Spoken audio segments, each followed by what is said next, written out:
All right, what is going on today, guys? Episode 81 of Grade Review. What's up? What's up? Be good if I had the right position here. Hopefully, you guys are having a good Wednesday. Episode 81. Another crazy week for Pokemon. And we're just gonna get right into it, chat. We have a lot to cover here tonight. I say that all the time, but it's always true. There's a lot of new cards that are coming into the fray, including this new Mew EX. And I was saying it before, chat. A lot of the celebration stuff. I was talking about the Umbreon Gold Star from Celebrations a while back. A lot of the celebration stuff people are starting to care about a little bit more. Just saying. But we're going to get right into it. If you guys are new here, first, welcome. If you're watching me on either YouTube or TikTok tonight, my name is Galaxy Gaming, and every Wednesday I do what's called grade review. So I help the community, which is absolutely for free, do pre-grading. So we've been doing this every Wednesday. This is episode 81. So we've been doing this a very long time. Have a lot of people that have been coming through reporting their successes and all that stuff. So there's a lot of value in this session. And so if you guys have any questions about anything that I'm going over today, please let me know. Coco, what's going on over on YouTube? Clint, what's going on, man? What do you do on the side? You're seeing it right now, man. You're seeing it. I also have... Do you guys want to see something crazy? I'm going to try this. Watch this. Hold on. Live scene. Just chatting. Guys, look what I picked up. This thing is going to be super heavy, but it's literally a press. Look at this, chat. This thing is heavy. It's like probably 50 pounds. But it's like a press that will help flatten out some cards. So some of those techniques I keep talking about, that's what that is. So that's what I do on the side. So you're about to see exactly what I do on the side. But we're just going to get right into it. So first off, as always, my man Mike, a.k.a. Jersey Shore, TCG, as the pilot subscriber, showing up with a nice little spread tonight. So again, if anyone has any questions about anything, including the Wall Street Journal article, I don't know if you guys have seen that, with the new increase of people getting into the hobby of seeing Pokemon as an investment, talk about that. Or if you have questions about how I grade, how I do whatever, more than happy to answer anything that you guys have for me. So without further ado, we're going to get into it. So first off is the Mew EX from Celebrations. I've been saying this a lot, chat, and didn't mean to blow out your eardrums there. Been saying this a lot. A lot of the Celebration stuff is starting to climb a little bit in preparation of the 30th anniversary. So I said this before, the Umbreon Gold Star, and I'll say it again. Now is probably the time to start looking at picking up some of this stuff if you haven't already, including the Mew EX, including the Umbreon Gold Star, and Charizard, Blastoise, and Venusaur, respectively, or the Mega Rayquaza, because the 30th anniversary is right around the corner. So just kind of keep an eye on that. So you're going to see a lot of Celebration stuff slowly start climbing in anticipation of the 30th anniversary. So let's see this Mew EX. So with Modern, again, we tend to just look at the two grading criteria, which is centering and corners for Modern. So that's really going to be what I'm focusing on in this Mew EX.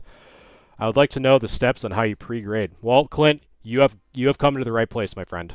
So we'll do this step by step for this Mew EX. Normally I wouldn't for Modern, but this is a good example. So the four main grading criteria for grading, chat: centering, corners, edges, and surface. So all four are subgrades that we have to consider when adjusting the overall grade of what we're going to be doing. So in this session, I only kind of stick with PSA because I do this as a side business, and PSA gives you the best return on your investment as of now. So we're going to sticking with PSA, but this can be applied to any other grading company that you want to use, blah, blah, blah.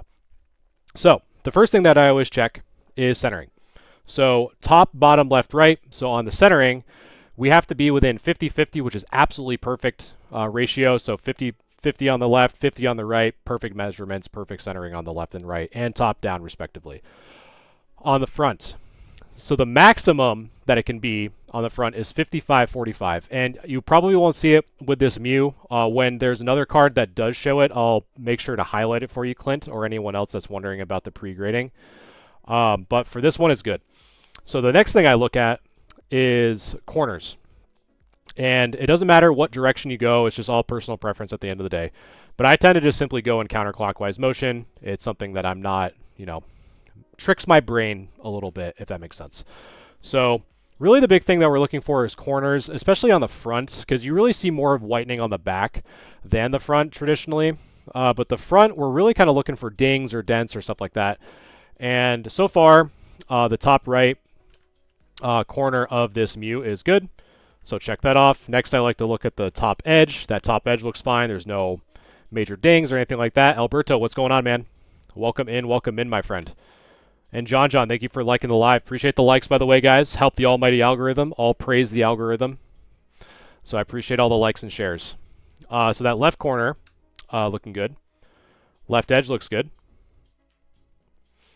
Bottom left corner looks okay. Bottom edge looks good. Bottom right looks good. So basically, like I said, for Modern, it's really just centering and corners are the biggest issues with Modern, unless you frisbee this thing down a flight of stairs. But the Mew specifically looks pretty good. So centering is really good.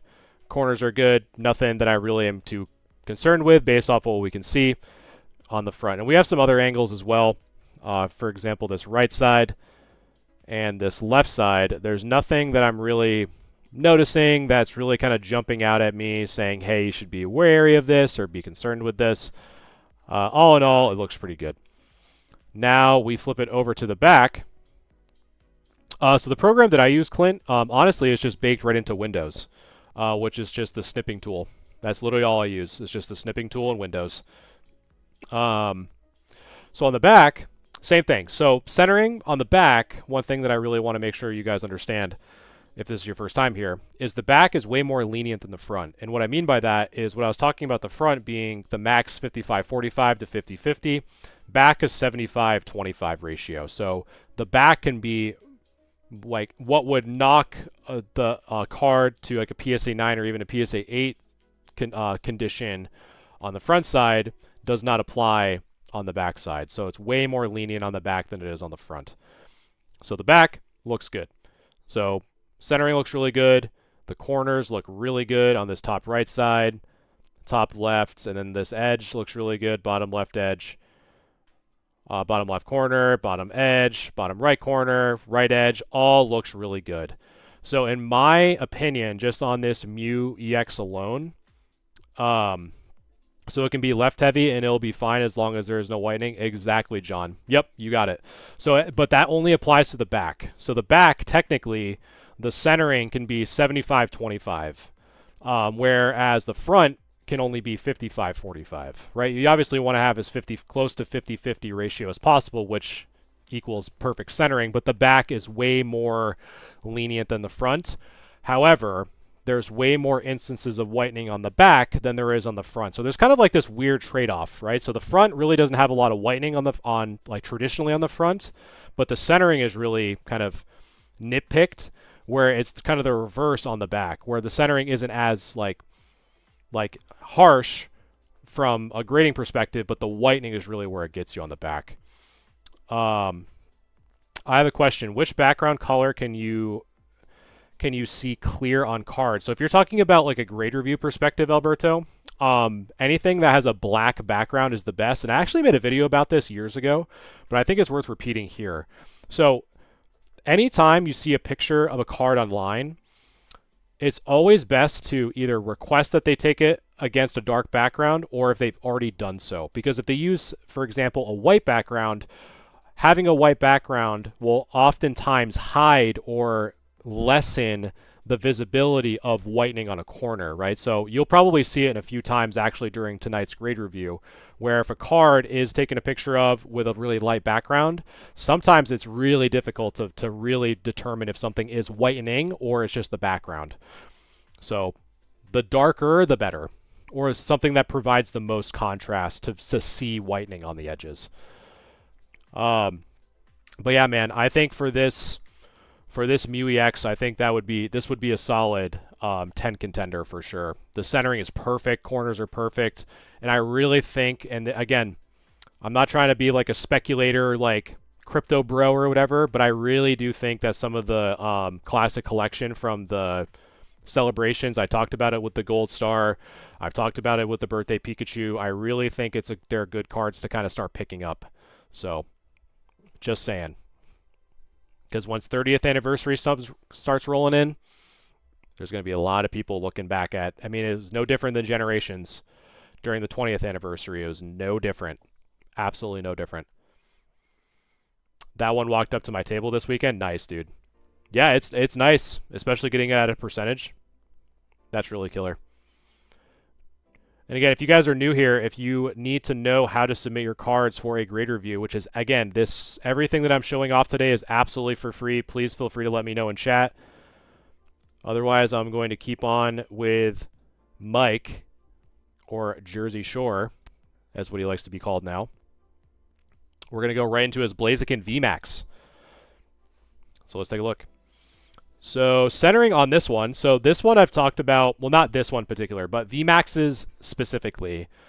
Some of the things that we really want to pay attention to is where you measure centering, because you can obviously see in the top portion here that there's really no border, right? So it really kind of boils down to, okay, well, where do you measure the border?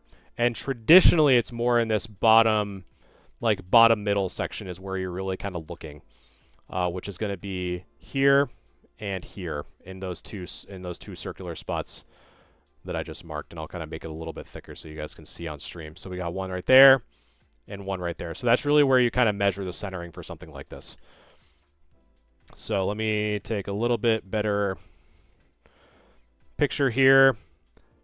Okay, so I mean, like I said, modern is really, this one's no different. It's really just centering in corners. The centering on this one, which is going to be this left side, this darker side compared to the right, it's really well centered. In addition, this side is very equal to that side because, again, there's really no border to measure up here, so you kind of have to do a little bit of a bottom to left or a bottom to right measurement. So this one's centering is really good. There's no issues with the corner, nothing there either. The edges look good. And again, the only thing I can, really highlight is just make sure to wipe off some of these cards with like a microfiber. You don't want stuff stuck on the surface, stuff like that. The only thing I can probably see, but we'll know more on the back, is that looks a little bit, so like right here, like within this kind of like weird triangle, it's a little bit darker, which may indicate some degree of a bend or a fold. But it might not be present in the looking at the actual card, but just something to kind of consider. It's just that little spot there. But aside from that, card looks really good. And then you also have like another angle often, and you can't really see it here either. I think that's just the light. This one I felt as a good contender. Okay. Yeah, mostly when you submit these stuff, I mean, you've been here long enough, I would think that you would catch that. Now, here's something, again, guys, and Mike has heard me say this numerous times, but some of you might be wondering, like when I bring this stuff up, right here, for example, this, like right where the tip of my mouse is, that little bit of fuzz on the Blaziken's leg, just make sure to wipe that off. Don't give PSA any reason to dock you any points on surface. Just make sure to wipe something off. And it's super easy. Just use a microfiber cloth and just wipe it off. It's really not that big of a deal. Betty, what's going on? What is going on, Betty? Hopefully your nap was good. Normally you're either asleep or just waking up at this time. So welcome in. Hopefully life is good. Have I ever sent to Beckett? No, I have not. Honestly, the main reason why I probably haven't is I'm not really into looking for black labels, to be quite honest with you, because I feel like that's the main reason why people submit to Beckett. No nap today. It's been not well. Oh, man. Well, I'm sorry to hear that your day wasn't so hot. I don't know if you saw the pets channel in the Discord, but I ran into a baby painted turtle, which is pretty cool. That thing was like the size of a nickel. I think it was crazy. I've never seen a baby turtle that small. It was crazy. But the back of this Blaziken, centering is really good. Again, you know, I don't mean to harp on it, but just wipe that off on that left side. But the corners look good. Centering looks good. I mean, there's really not much aside from just kind of giving it like a, I guess like a complementary wipe down with a microfiber. And I think you're chilling. So I think that this would still remain as a good 10 contender. Dude, it was crazy. It was crazy. That thing was so small. John, thank you for liking the live. And if anyone else has liked the live or shared the live that I did not shout out, I appreciate you very much. Helping me with the almighty algorithm. But yeah, it was crazy. It weighed like nothing, too. It was really nutty. All right, so the legendary birds, the stained glass birds, are going up there in price, and this is a tag team. Stuff's going up all the time, so let's take a look here. So the centering, so this is where I'll probably measure the centering just to be on the safe side, because sometimes these GXs get a little bit tricky, especially with that kind of center layer. Why only Black Bolt and White Flare are low value? I'll set high values when it's new. So if you're asking me why, so normally how it works is as a vendor, I typically don't touch anything within 6 months of release. So because the market is still trying to be established for the most part, and so a lot of people are very hesitant to put a lot of money into newer sets because of they're still printing a lot of it. They're trying to meet demand, and we really don't know often what the allocation is or what collectors really want, stuff like that. Like you can kind of go even back to like Paldean Evolved, right? Like when that set first came out, the SIR Iono was the main chase, and the Magikarp was like 50 or 80 bucks, where the Iono was 200, 300. Now it's complete opposite. Iono is like a $50 card, and Magikarp is up there and like almost, if it hasn't already, it's over 1,000. But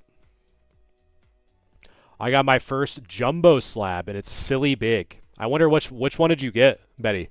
I was actually, you know what's really crazy about that? I was actually looking to see if the Umbreon Darkrai, that's something that I'd probably look up too. The Umbreon Darkrai jumbo card.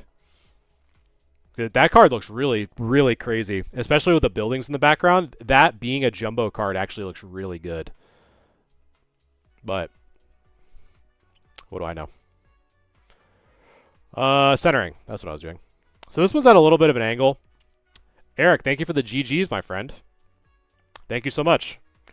But I would say, yeah, I mean, the Umbreon Darkrai jumbo card, it's a sleeper. I've looked at a few listings before, but I was like, I can't, I can't really like afford to pull the trigger, but because they're hard to transport too. So we got 1, 2, 3, 4.5 on that left side, and then on the right. Ooh, nice. Yeah, that'd be sick, dude. That'd be real sick. Yeah, I love both of those cards. Let's see. So 1, 2, 3, 4, 5 on the right. So we got what? 4.5 on the left side, 5 on the right. So that's 9.5. So we divide 5 divided by 9.5. And yeah, we're definitely within that range. Oh, please, Betty. That thing would look sick. But yeah, centering looks good on the on this bad boy. Any surface issues? Let's see. Corners look good. Edges look good. Top left corner looks good. Left edge looks good. Bottom left corner looks good. Oh yeah, dude, it's so bad because it's like this like center line always trips me up. Always, always, always. But I think you're good. At least for the centering in the corners. Now the only thing, this might just be the, because that's why it's always so tough with the texture, but since I see it, I kind of have to call it out. Just triple check this right here by the Moltres neck. There's a little bit, that looks a little bit darker. So they may ding you on that for surface, but I don't really know if that appears in person. But just look by the neck of the Moltres based off of that picture. Let's see if you can even see it from this angle that you shared. You can't even see it there. But the rest of the card looks good. That side looks good. The left side, again, it's more of just kind of like the dimpling of like how these textured cards kind of go sometimes. And then as for the back, oh yeah, Clint, I totally agree. This card is insane. It was they're definitely slept on cards for a while. And honestly, like another like weird thing that I've been starting to contemplate as of late is starting to look at the evolutions for Prismatic, because basically like my rule of thumb, chat, here's a little bit of a side topic, because this Moltres Zapdos Articuno is looking really good. There's really not a lot I need to talk about. But with the Prismatic of like Umbreon, Espeon, Flareon, Jolteon, Glaceon, Leafeon for like the IRs and SIRs, a lot of people keep like kind of belittling the set. And me personally, I don't like how they look. But for the fact that they are like the higher rarity of an EV exclusive like set, I think they're starting to get to a low point where it might be more of a conservative buy to pick up some of those, because people keep kind of belittling the set. And often when something gets kind of pushed to the dirt or whatever, or not talked about, that's often the time to look into purchasing some. Because my big rule of thumb is if you're hearing about it on social media or hearing about it in kind of like the ethos, it's too late. So I think Prismatic and things like level X's or primes, or even some amazing rares like the Rayquaza or the they have a lot of legendaries. The Jirachi from Amazing Rares, really good. Set in collections, awesome. I'll take a look here in a second. So yeah, the Moltres, I mean, the Moltres is good, man. The centering is really good. I don't see anything wrong with the edges or corners or anything like that. Looks really solid. Ooh. Here we go, chat.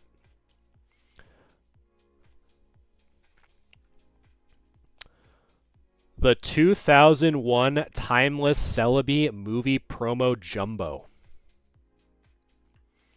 Dude, that thing looks sick. 2001. I didn't even know that they were I didn't even know that they were doing jumbo cards. I mean, no, I kind of knew that, right? Cuz the jumbos were considered as box toppers.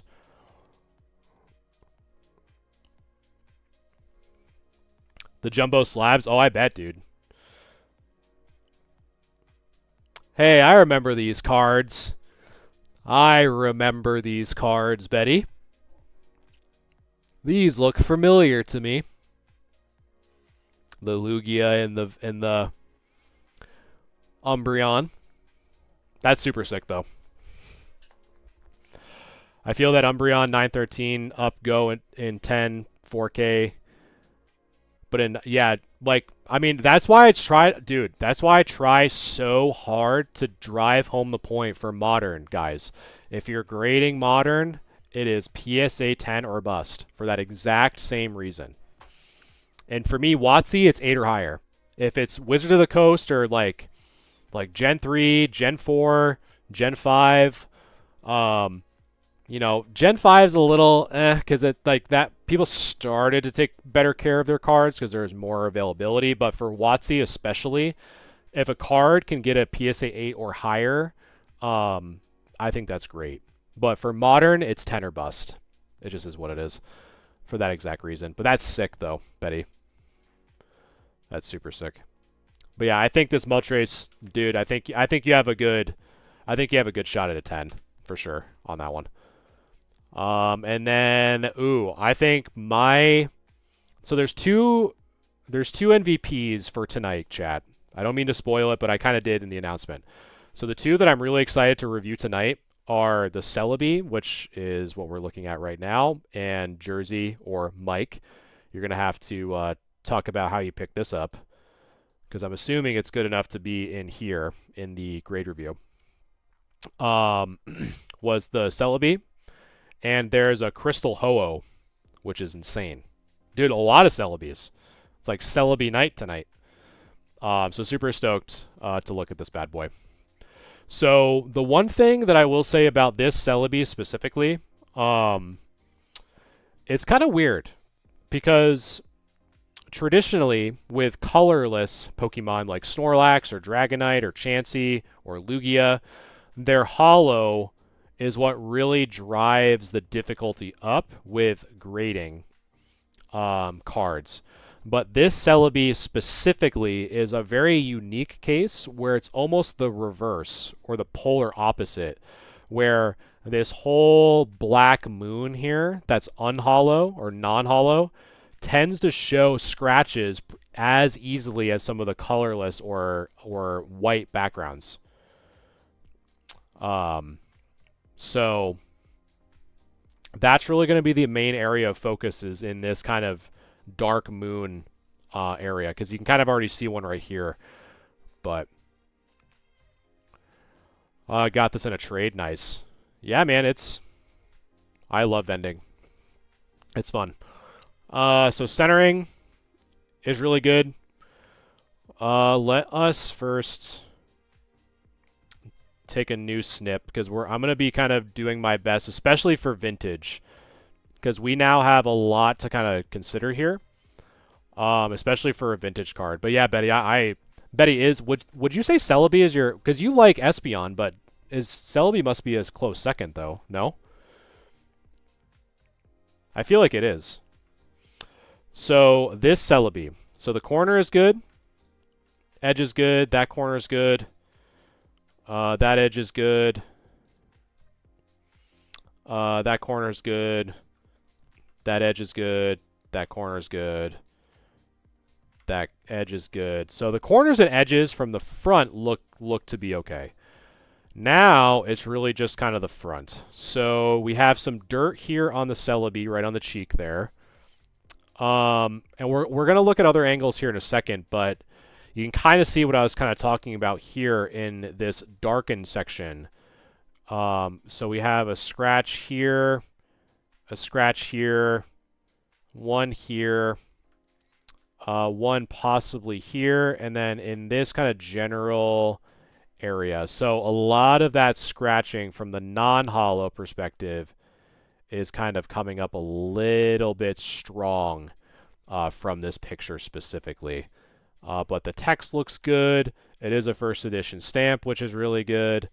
There is some dirt here. So stuff like this is really easy to clean off with a microfiber or some distilled water and a Q-tip, but that would be easy to remove. Just kind of wipe that off real quick. But nothing too bad on that one.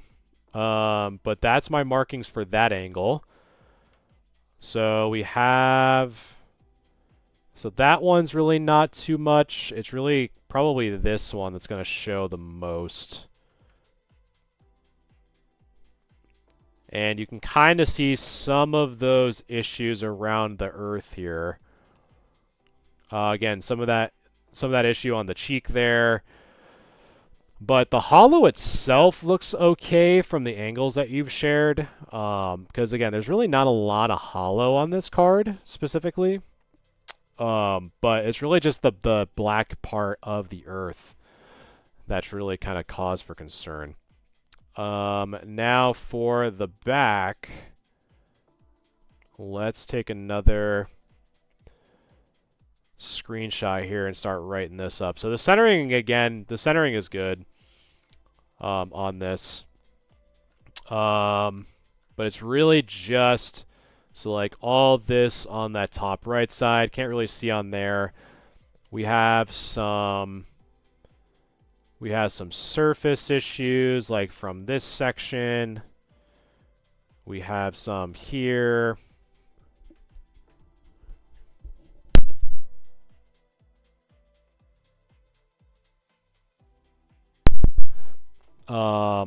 We have, let's see. We have some here, here. And right now I'm just kind of highlighting some of the white spots on the edge of the card. So right now, just to kind of like talk out loud before I really kind of go in and kind of critique the card. I mean, we're definitely out of like near mint range, so like 8 or higher. And again, for me personally, I tend to only submit cards that like from WotC era that are like 8 or higher. I mean, there are some exceptions, like some really heavy hitters, like shadowless cards or shiny cards or stuff like that that are in first edition that are really sought after.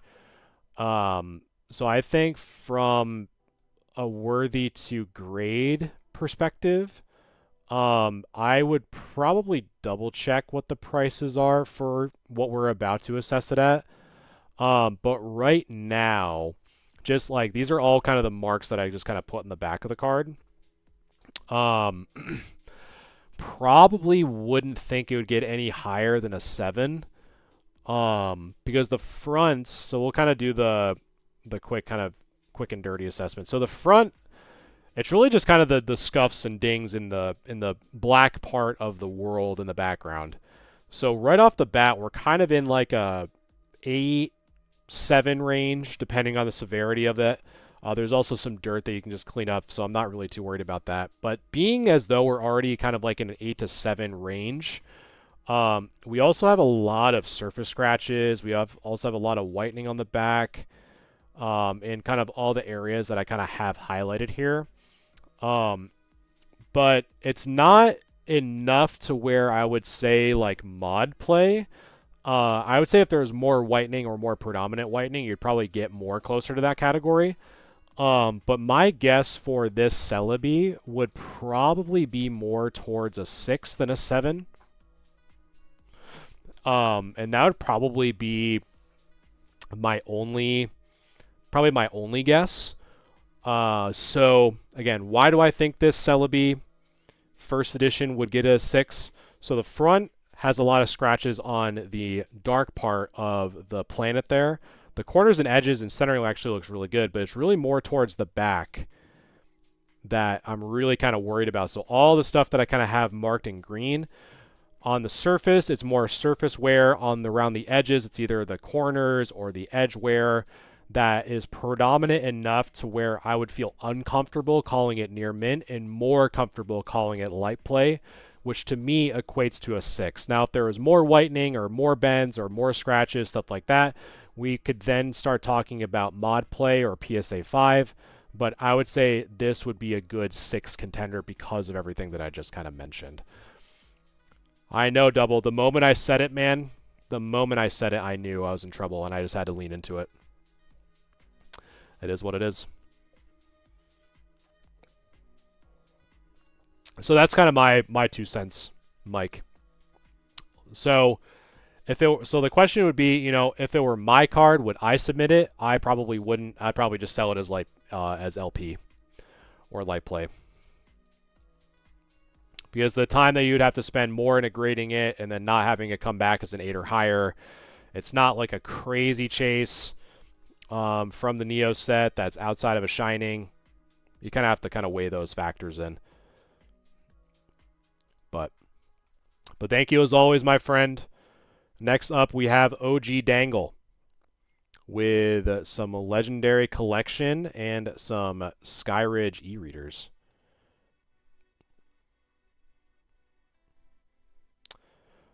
All good. I like the card, but I don't want it on my shelf in a 6. Oh, yeah. Yeah, it would be... A 6 really wouldn't look too good. But I definitely think for that card specifically, more of it being a 6 is because of the back. And so one of the things that you can start kind of thinking about if you haven't already is selling that copy as a really good binder copy. I've done that with a bunch of my cards, and I think it's a really good strategy to identify cards that you think would be good as binder copies to make the sale a little bit more digestible or agreeable to buy, if that makes sense. Because it's really all more on the back that the issues are there. So if it's in the binder, you don't see the back, right? So that'd be a good binder copy, in my opinion. So, okay. So next up is the Legendary Collection Reverse Bulbasaur. Now, these are typically harder to do grade reviews on, only because the Firework Reverse Holo to review online. Because there is so much holo and so much going on that it's next to impossible to take adequate pictures of the card to show its condition online. But we'll do our best. So the first thing I can see is that the centering is really good. And as well as the corners. The corners are really good, so I'm really not too worried about that. However, the edges are a little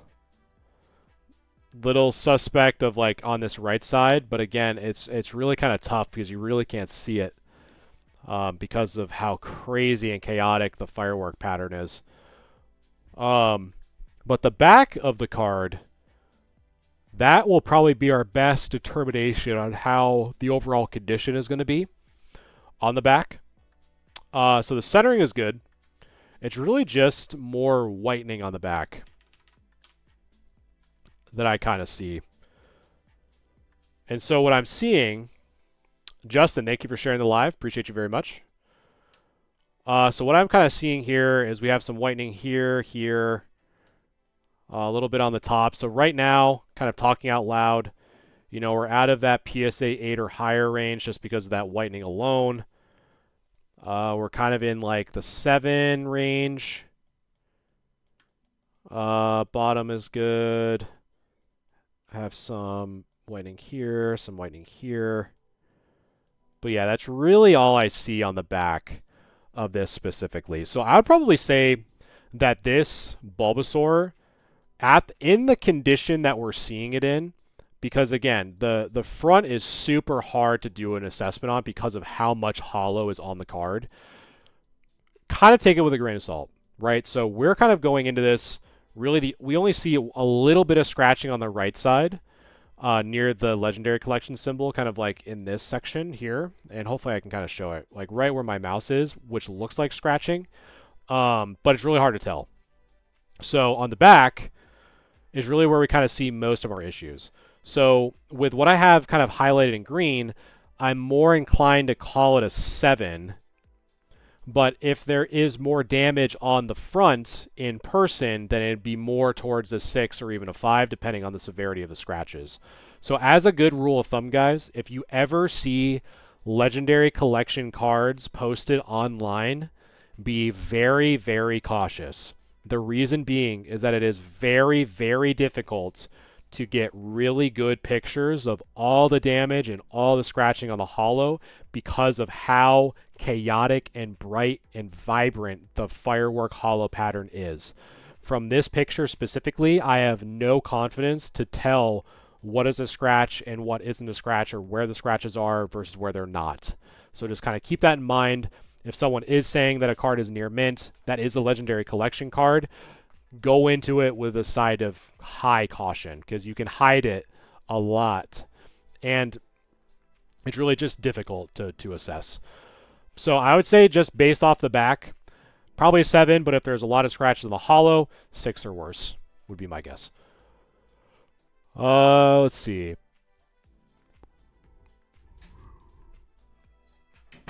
So this is a Holo Raichu. So at first I thought this was the reverse, but It is a hollow. So let's take a look. As an LC collector, he's not joking at all. Well, I'm glad had someone is confirming the suspicion, Red Pill. Yeah, it's probably the craziest hollow pattern that we will ever see. In terms of seeing true condition online. Even in person sometimes it's super hard. Okay. So the hollow Raichu. So again, based off of this one picture, it only looks like we have the one angle to work off with. I can't really comment on the hollow. I mean, I'll highlight some of the things that I see, but it's going to be tough without having additional angles. Oh yeah, I've submitted a few legendary collections that have come back, and yeah, they are reverse hollows are that's why like another comparable would be like the Southern Islands. I think I was looking at the Southern Island Mew a few days ago as a 10. I think that's like a pop 20 as a PSA 10. Reverse hollows are so hard to get as 10s, which is crazy. But especially for some that are as vibrant as the Legendary Collection reverse hollows, or like the Southern Island style, that Cosmic reverse hollow, so hard. Okay, so this bad boy's centering is pretty good. The only thing that I really see off the rip is a lot of these kind of folds here towards the top. So here, here, and here. And then that left edge looks okay, corner looks good, bottom edge looks good, right side looks good. So really the only thing that I kind of see, and again, it's really tough to kind of to narrow down because of the angle, but in this section there's maybe some scratches, as well as right here and here. But those are really the only three that I see on the surface, in addition to some folds on the top. So let's flip it over. And on the back, we have centering looks good. Now there might be some issues here on the top, but due to the flash of the camera, it's a little bit tricky.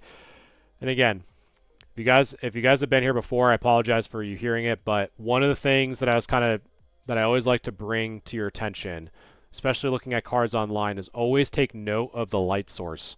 So for example, the light source is coming from the top here, so you're not going to see a lot of clear issues here in this section because of it being hidden by the flash of the camera. So if you see this on a listing that you're looking at, ask them to take the picture again with a different angle to show this area that you couldn't see in the picture. So in this example, you can't really see much, which to me, if we're to kind of like look and kind of flip it over, right? So if we look at the front, like towards like this section here, so we have this one kind of in the dead center, there might be even something that translates to the back, like in this section here.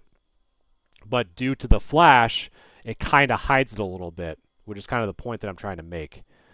So just something to kind of keep in mind if you're looking for cards to grade online, or just even looking at collections online. So that left edge, have a little bit of whitening there. More notable whitening in that bottom left corner. That looks good. That looks good. That looks good. And that looks good. Okay. So the other thing, you can kind of see it on the Pokeball here.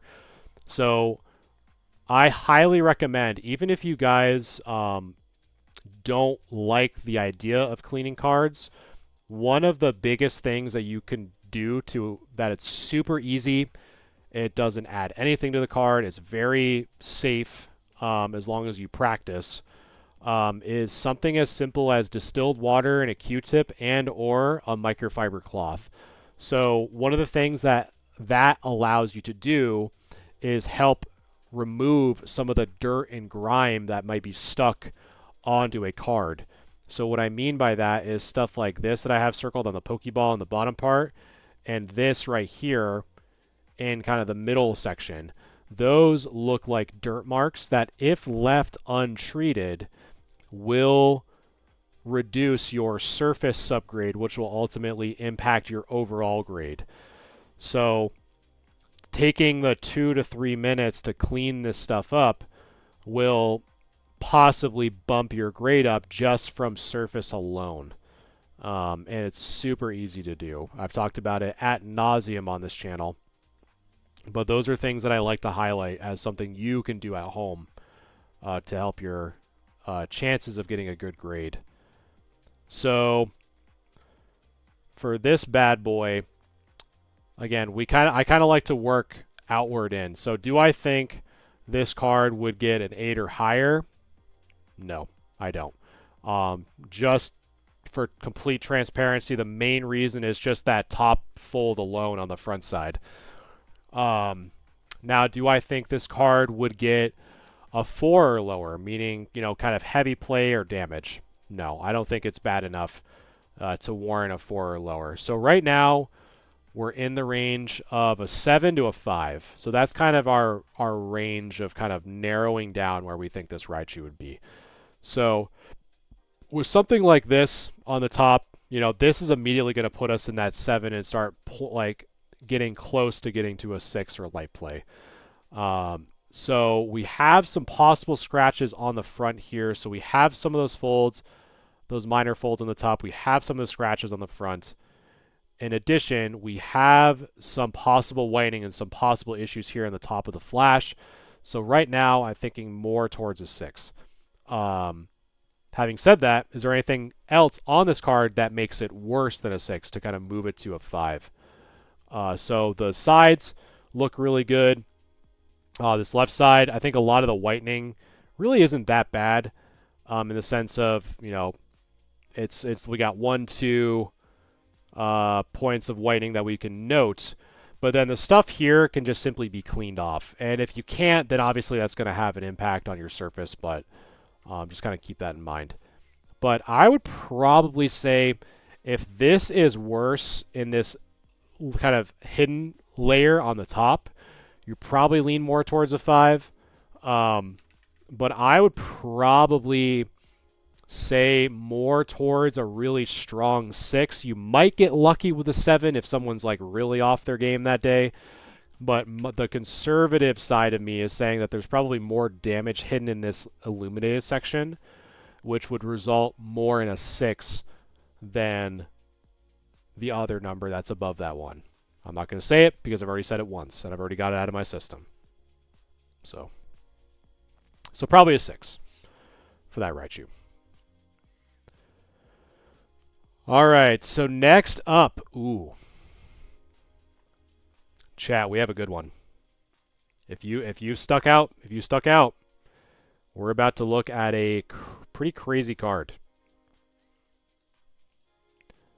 which is the Hollow Ho-Oh from Skyridge, the Crystal. Pretty nuts. Nice little fat swirl there. An absolute beautiful card. I have this card in a reverse holo, but it fails in comparison to this one. Absolutely nuts. So let's take a look. And the first thing I want to say too, guys, is how Tony, who submitted this card, this is how Tony acquired this card. Let's read. So Tony says, coworker gifted me a box full of Pokemon cards after helping him clean his garage. Found this guy in it. So his coworker paid Tony, who submitted this card in grade review, a box of his Pokemon cards for helping him clean his garage. I would love to clean 50 garages to get a chance at getting a card like this. And here we are. So let's review it. So this one we're going to have to be pretty mindful of. because, again, vintage, there's a lot going on. So let's take a look. So centering is good. So again, how I measure centering for e-readers is basically go from the top right and kind of measure the top edge with the right edge. And it looks good. No side looks thicker than the other. Have a little bit of whitening here. And again, for this hoe specifically, I'm really going to try to be as particular as I can. Have a little bit of a dent there and a little bit of a dent there. That corner looks good. As we go across, I'm now looking at the left edge. And so far, so good. That left corner looks good. Left edge looks good. Have a little bit of dirt there that we can clean off. Would be pretty easy. So that is good. That bottom right corner is good. Possible dirt there. Possible dirt there. So that side's good. And is there anywhere else? I think that should be it. Okay. So now I'm going to be looking at the text here to start. So really the big thing for these crystals that I'm going to be seeing, yeah, I'm right there with you, Clint. If you want to go in on being a garage cleaner with me, man, we'll split a Pokebox. So maybe a little bit of dirt above the M and steam. Maybe a little bit above there. So now I'm just looking for anything that sticks out on the text. And it doesn't look like it. So now kind of looking at the Ho-Oh specifically. Again, nothing really there on that one. There are also two other angles that we can look at. But basically, you can kind of see all in this angle here. So like in this section, right? So pretty much here, all of that has some degree of scratching in it within this kind of green section here. And then we have some here. So it's really just a lot of kind of generic scratching in this right section of the Ho-Oh. Which is kind of, to be expected, to be honest. But let's take a look at some of the other angles. And you can kind of see some of those scratches being more predominant in this angle than the other one. You kind of see a lot of that kind of popping up in this section here. So a lot of scratches in the mountain, a lot of scratches in the kind of the sky there. And then this is just another front shot, kind of hiding some of those scratches on the right side, but a little bit more zoomed in, kind of highlighting. So the first picture that we kind of took gives us kind of a best of both worlds here from the front side. So as we look on the back, we tend to see a little bit more wear than before. So centering on the back actually looks pretty good. So really no issues of the centering per se. So again, the lighting is coming from this right side, but there does appear to be some degree of whitening here. Can't really say for sure the severity, but that is something we'll have to kind of consider. And then just a lot of whitening on the top. We have some in kind of this left section here, have some here. We just have a lot of whitening on all four corners and all four edges here. This one's pretty noticeable. So pretty much, honestly, this entire, almost like this entire left side, with the exception of like a little bit towards, getting towards the corner, is decent at best. Yeah, so this whole bottom edge is whitened pretty good in that section there. And then as we kind of go across here, kind of the same thing. So a lot of whitening on all four corners and all four edges. So really the main thing that we're kind of taking a look at is the surface to see if there's anything else, like a little bit of dirt there on the P, but I think that's kind of the least of our worries here. So the front has, you know, some pretty basic wear and tear, meaning that a lot of scratching on the hollow, some minor dents on the top. So right now, you know, to kind of work backwards, I would not consider this card to be near mint, just from the front alone. We have 2 dents on the top, we have some dirt on the front, we have some whitening in the corners, and we have a lot of scratching on the hollow foil. So we're probably like, I'd probably say more near mint minus to LP plus. We're kind of in that range to start just from the front alone. So when we flip it over, so right now we're kind of in that like 7 to worse range. So 8 or higher is kind of out of the question at this point. When we flip it over, there's a lot of whitening on all 4 corners and all 4 edges. Like just is what it is. So here, you know, we're starting to get out of even the light play range and getting more into a really clean mod play. Because normally for me, if I see all 4 corners and all 4 edges pretty much have whitening, we're in that mod play range, which would equate to a PSA 5 in most cases. Do I think it's worse than a PSA 5, meaning like PSA 4, 3, 2, or 1? No. The reason why that is the case is because I don't see any bends, creases, corners. Those are really the main qualifiers that really drag a card down to the 4 or lower range, is any of those, which I didn't see at all in this card. So I would say, I would think that this card would probably get a 5. So why I think this card would get a PSA 5 is because we have 2 small dings on the top. We have a lot of scratching in the hollow section of the Ho-Oh. We have mild dirt and we have mild whitening on the front. So if we're to do the front alone, we're at near mint minus LP plus range. So 7 to 6 in that section. However, when we flip it over is really where it's kind of dragging that down even more. So there's whitening on all 4 corners and all 4 edges of this card, with the absence, which is a good thing, with the absence of dents, creases, or dents, which normally is reserved for cards in the 4 to worse range, so PSA 4 or worse. So because of what I said on the front and because of what I'm seeing in the back, I think a PSA 5 would be a very appropriate grade for this Ho-Oh specifically.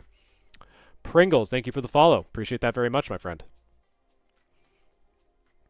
But an absolutely beautiful card, and especially this nice little swirl here in the hollow. It's a nice one, dude. I would still think like, so these are kind of the cards. So if someone were to ask me, should I, like, even if I think it's a PSA 5, should I still get it graded? My answer is going to be yes.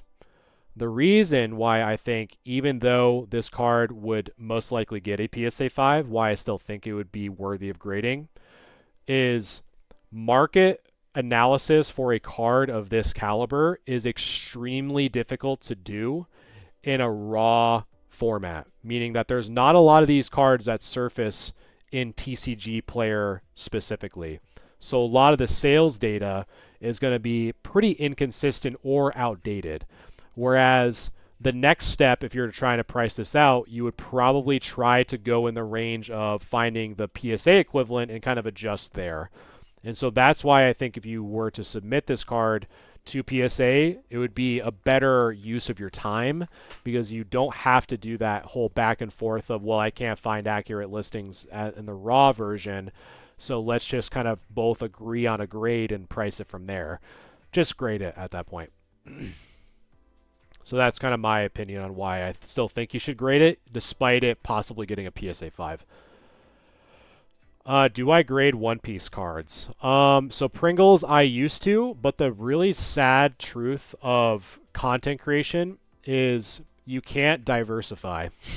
So the algorithm knows me as a Pokemon guy. So when I start to do like One Piece or Yu-Gi-Oh or Magic, the algorithm doesn't know where to serve my content. So my views are more watered down, if that makes sense. So unfortunately, I don't, because that's just kind of the game that we have to play. But all the tips and tricks that I'm kind of talking about can be applied to any TCG. So like me talking about centering or corners or edges or surface is not exclusive to Pokemon. All the things that you probably be learning from this session can be applied to One Piece or Magic or Yu-Gi-Oh or whatever other card game, or even sports cards too. Same thing. Because at the end of the day, there's 4 main grading criteria for any card: centering, corners, edges, and surface. Doesn't matter.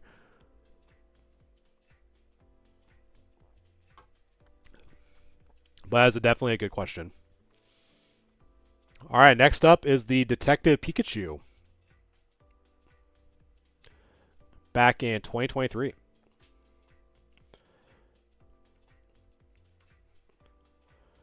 Clint, my man, is back. All right, so let's see. So again, for Modern, the Ho-Oh was obviously very deep, and there's a lot of analysis that had to go on with the Ho-Oh specifically because it's an older card, where something like this is a little bit more modern. So really the main things that I'm looking for are centering and corners. Sometimes the surface, because of this card being so holographic, that there might be a presence of print lines or scratches that we might have to identify, but we'll kind of cross that bridge when we get to it.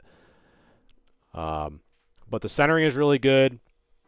The corners are actually really good shape. I'm not seeing anything on the surface, so far so good on that front side.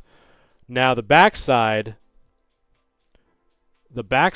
looks to be a little bit thicker on the right than it does on the left. So if you guys are curious on how to measure centering on a Japanese card, and this, it's going to be a little bit tougher because this picture is a little blurry, so you'll kind of have to kind of go with me here for a second. So basically, when you're on the back of a Japanese card specifically, you kind of want to find the area where it kind of is like 50-50 blue to gold. So for me, it's going to be right about here. And that was an awful, awful line. So probably like right about here. And right in this section. That's going to be where you're kind of gauging like where the centering is from the back. And this one, kind of in the same boat, kind of like right around there and out. So that's kind of where I'm kind of measuring centering. So it's a little bit thicker on this right side than it is on the left side. However, on paper, the centering on the back should be 75-25 ratio versus 55-45. So this technically should still be good. This should still be within a PSA 10 candidate range from centering alone. But from the back, corners look good. That edge looks good. That corner looks good. That edge looks good. That corner looks good. So no noticeable whitening. I'm not seeing anything that really stands out. So I think I would say the only thing that I would just triple check before you spend money is just make sure from this front side that we're not seeing any like print lines or scratches or anything like that. All right, next up is the Almighty Magikarp.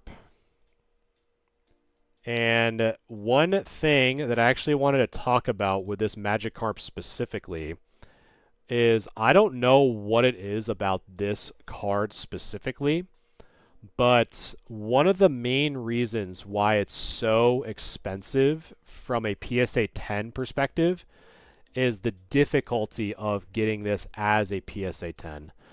I'm not too sure why this card in particular from Paldean Evolved is so difficult to grade. But for whatever reason, it just is. So if you can get this card as a PSA 10, it is a pretty big come up if you're trying to grade it raw.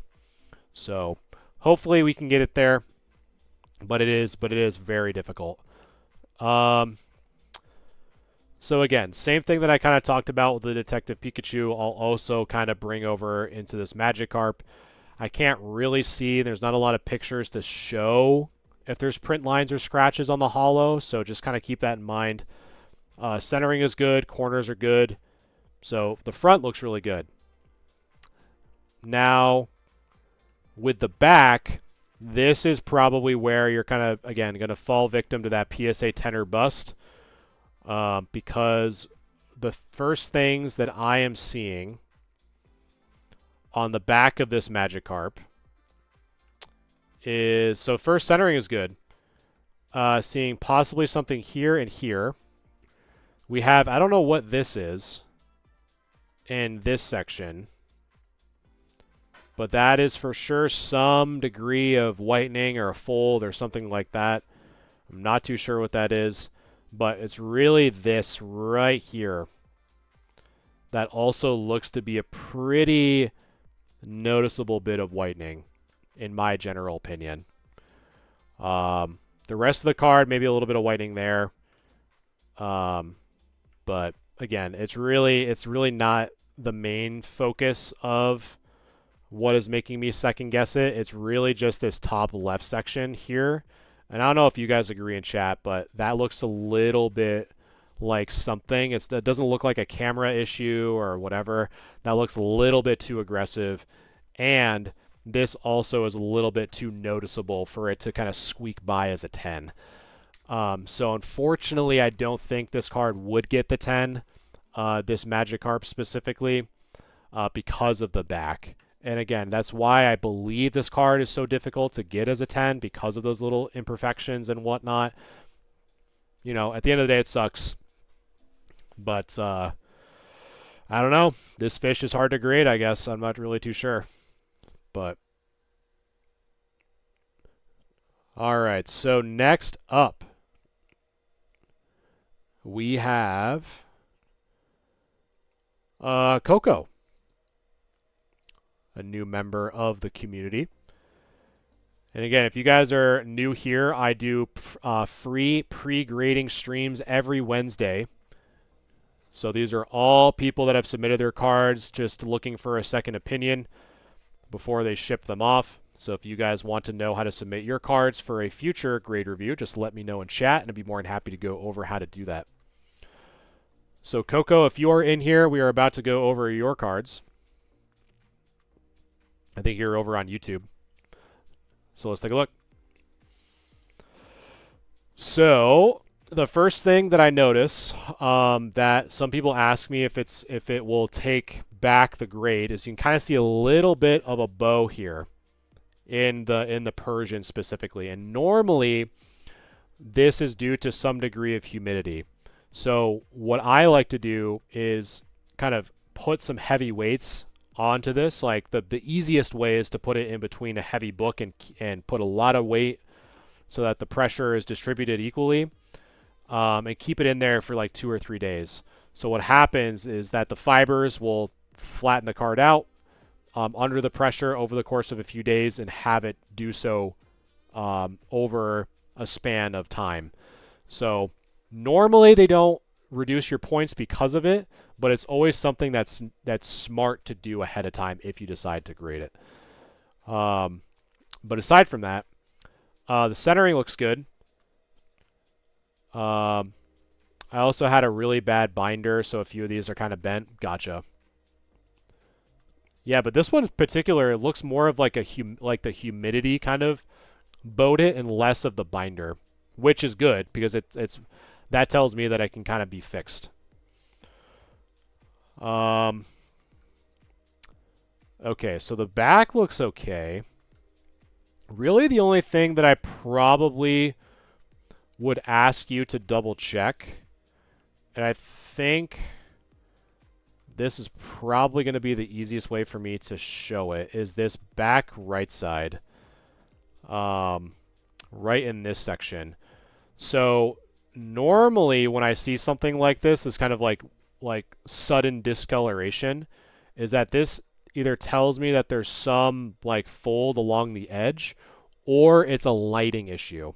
So just double check this right side from this picture to see if there's a fold from like here all the way to like here, like in kind of this section.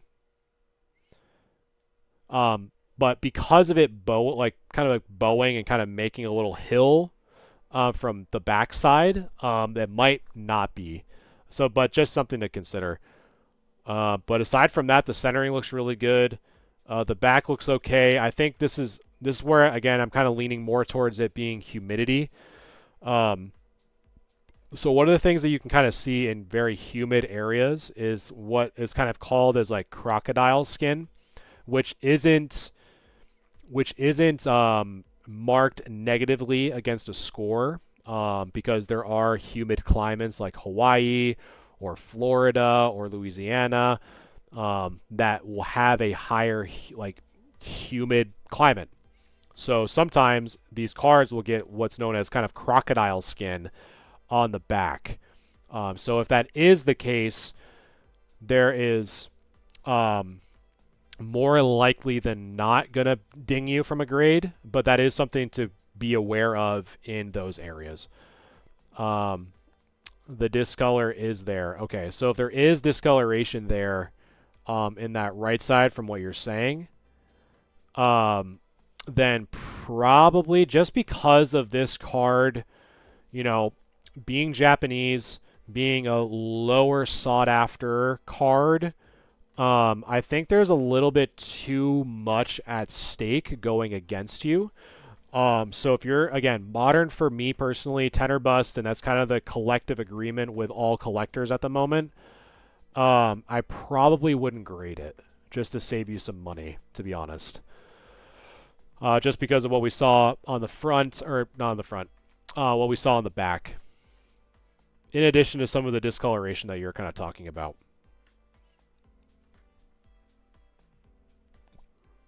But the other thing too is if you're kind of looking to grade just from your personal collection, by all means still grade it, because it's for you to enjoy. If you're not trying to resell it or whatever, it's for you and you alone.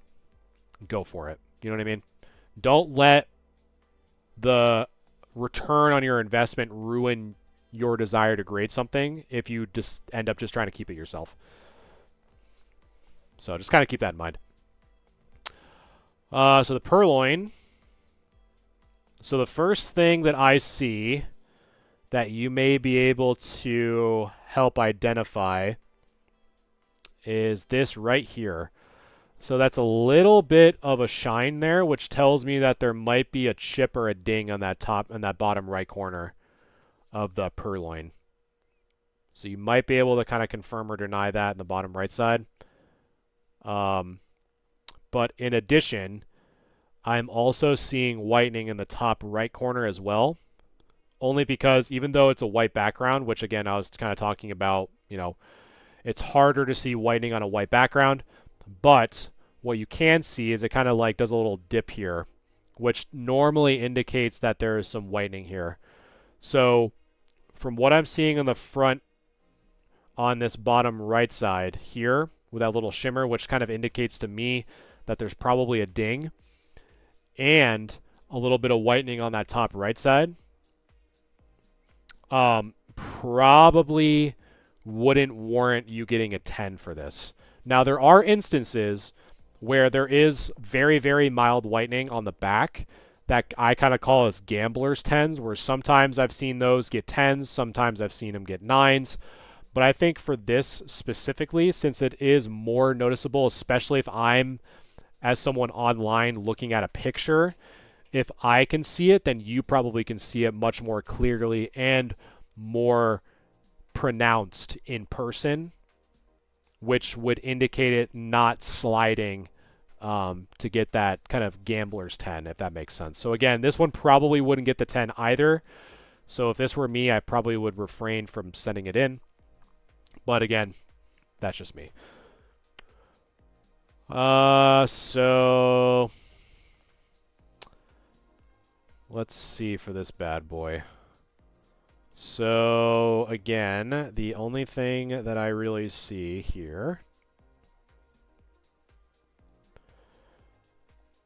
is I am seeing some dings on the front. So some of the things that I am seeing, well, first we'll start with the edges here. So centering actually looks really good. So I'm just going to circle some things. So we have a little bit of dirt there. We have what appears to be a ding here on that top above the E. So like if you look right above the E and go up, what appears to be a little bit of a ding there. So as we go to the left, a little bit of ding there on that top left. Left edge looks good. I'm not too sure what this is in the bottom right side, this little darkened area. So we have that. Dirt by the foot. Not fruit by the foot, but dirt by the foot. Corner looks good. Edge looks good. Right edge looks good. Boom. And yeah, it's really just kind of like this little dirt on kind of the, I don't even know what you'd call this, the scarf, I guess. I don't really know, but so just stuff like that. It's gonna go against your surface grade. But it's a pretty, like, on average, a pretty unpopular Pokemon, so you kind of have that to kind of go against you in a sense. But the back is definitely cooked. I'm not going to lie to you. So the back, I mean, we have this whole top part is pretty cooked. There's a lot of whitening going on. Left edge, some very mild whitening, which is actually pretty good. But you can kind of just see, like, all here, this whole bottom corner, this edge, like it's just all there. Like here, here, here, here. Yeah, so really, I mean, in my honest opinion, just from the back alone, and for the amount of dirt on the front, you're probably looking more at like a 5, to be honest, because that back is pretty bad. And if I had this card in person, with both looking at the front with the dings and the dirt and whatever, more so on the back, it would be difficult for me to call this light play, just due to the amount of whitening on the back. So I'd say it's a really strong, moderately played card in a good way, but I would still list it as mod play, which would kind of equate it to a PSA 5, in my opinion. So hopefully that kind of helped you out with those 3 cards, Coco. So I would say for the first 2 that you had, again, since I don't think they would get 10s, I probably wouldn't submit them. And then this one, I'm not even going to, that's why I've been avoiding it. I have no idea how to pronounce this guy's name. Blaze Fallon? Blaze Fallon? I don't know. I feel like a boomer trying to pronounce that name.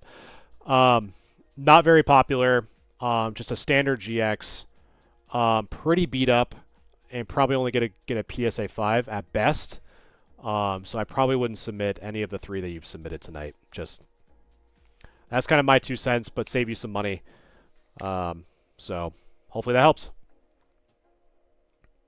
All right, next up, probably the biggest foot in my mouth. Blacephalon. Well, thank you, CJ. That's probably like the first, because I played Sun and Moon a little bit, but I never really gotten to the point where I went against like Ultra Beasts. It's like, man. All right, so this card is probably the biggest foot in my mouth, because I remember a year and a half ago, I posted that this card would not really see a huge increase, and it has. I don't know why people love this card. It's probably one of the most submitted cards, I think, is what they said. In Pokemon grading, I'm pretty sure. I think that stat came out not too long ago. But a crazy, crazy come up for this Greyfell hat. So really the big thing is really going to be the corners. So let's first just kind of address that. So let's see if there's anything wrong with the corners specifically. So the back looks okay. The only thing that I could possibly see is this looks a little bit discolored, but that's a real stretch. It might not even be. CJ, thank you for the follow. I appreciate that very much, my man. But it's really just the front. So the first thing that I see is that that bottom looks a little bit thicker than the top. So let us do a quick measurement here. So again, always do this in person. But we're going to measure the Greyfell hat. So let's take a look. So just position this right about there. Go from here to here. So we got about 1, 2, 3, 4-ish on the bottom. Magic, thank you for the rose. I'm such a lucky boy. Thank you. Thank you. And then on the top, we got 1, 2.5. So roughly,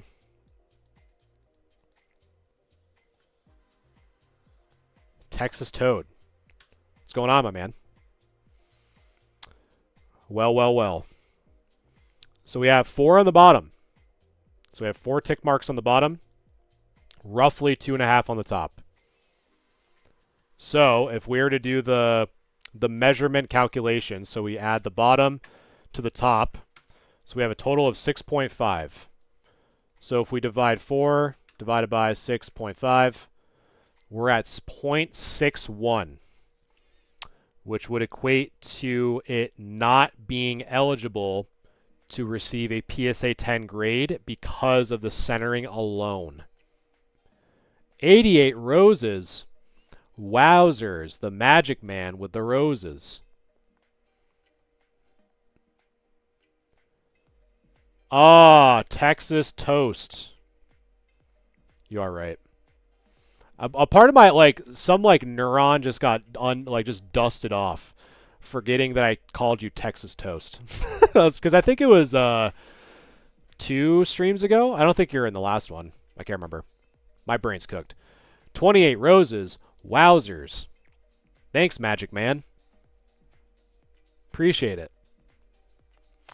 Yeah, unfortunately, I do not think this Pikachu... So this one would have been one of those instances where if you had this card sealed, I would not have opened it up to try to grade it. This one would have been an excellent candidate to measure while it was in the cello packet before you opened it up. Just saying. So hopefully you picked it up, it already opened. Hopefully. Because from what I can tell, and I don't know if you guys can tell on stream, that the bottom looks a little bit thicker than the top. And based off of the measurements I did online, it's 60-40, which should not get you a PSA 10 from centering alone. It is what it is. It be what it be. Hate to be the bearer of bad news, but... Oh, Coco, I don't know if you're still here. I still have, I forgot, you still have a Jolteon that I got to look at. I just saw someone receive 2 Black Label.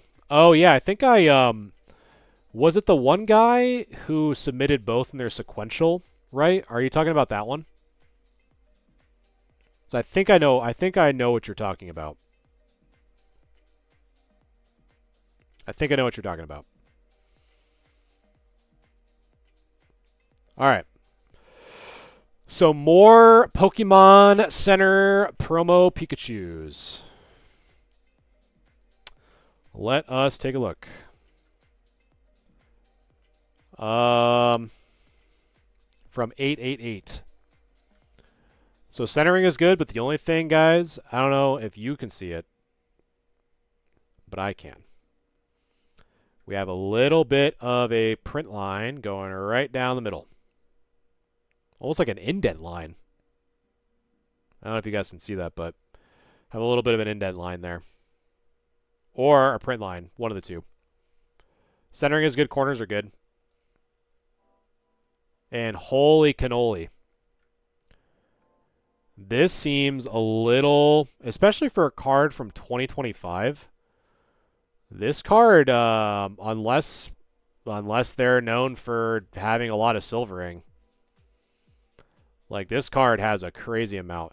Texas Toast. Thank you for liking the live, brother. Appreciate it. Magic Man and Toast. Thank you guys for the support. But there is a lot of silvering here on this left side. 55 roses. Wow, I'm such a lucky boy. Wowzer, wowzer, wowzer. Gobbling up the roses. Like Beauty and the Beast.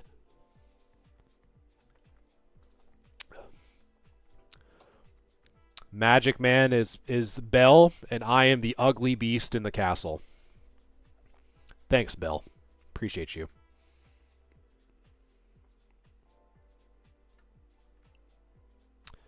So yeah, it's really odd that that silvering on the back.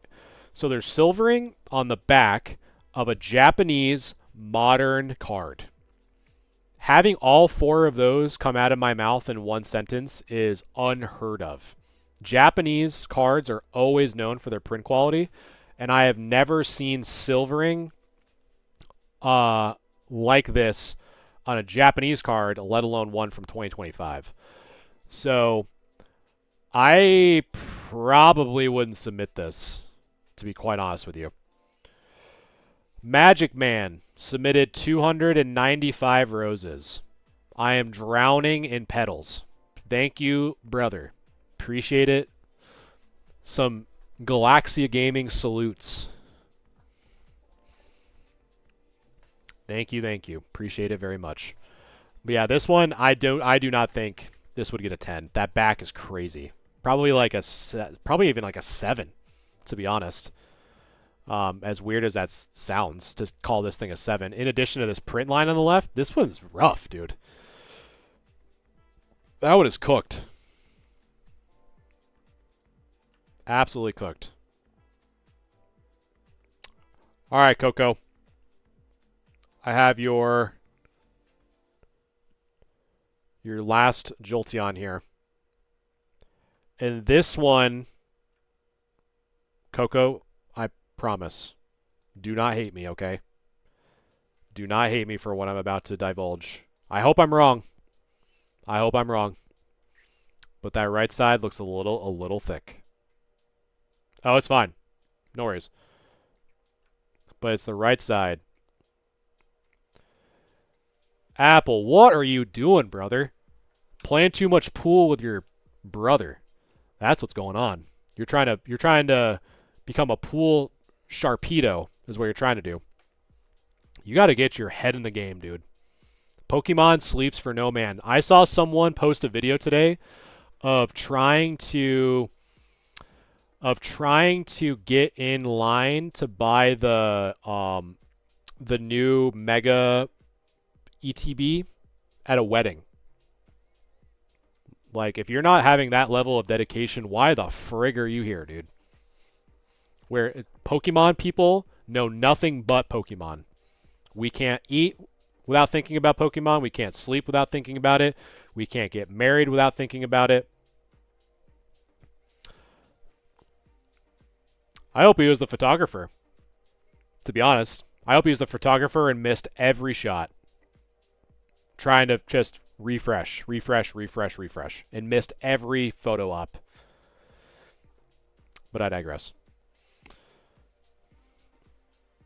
All I'm saying, Apple, you need to lock in. You need to lock in. Anyway, back to the Jolteon. So we got 1, 2, 3, 4.5 on that right side. And then on the left, we got about 1, 2, 3.5. So 4.5 on the right, approximately 3.5 on the left. So 4.5 plus 3.5. So we're going to do 4.5 divided by 8.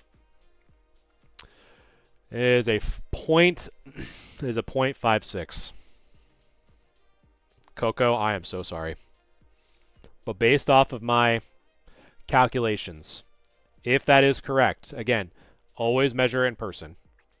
But if this is correct, the centering alone, the rest of the card could be flawless.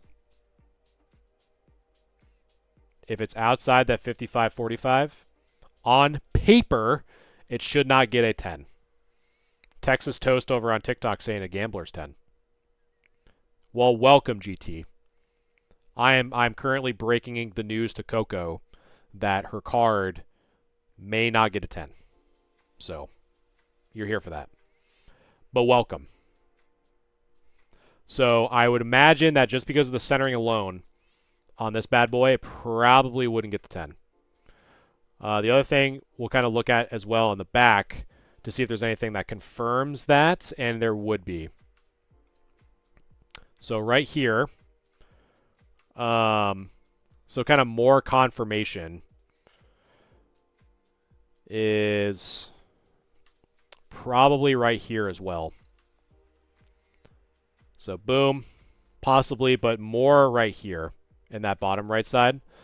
So that's a little bit too much whitening for it to kind of slide by as a gambler's 10. So this would probably be a pretty strong 9. Unless there's anything wrong with it, it probably slipped to an 8, but I don't think so. Can I send you a pic and help me with centering? Yes, you can. However, this is by queue. So the faster you submit into the grade review channel, the faster I can review your card. Just be forewarned. Because I do it based off a queue every week. Just to kind of keep it fair for everyone. The link is in my Discord. So.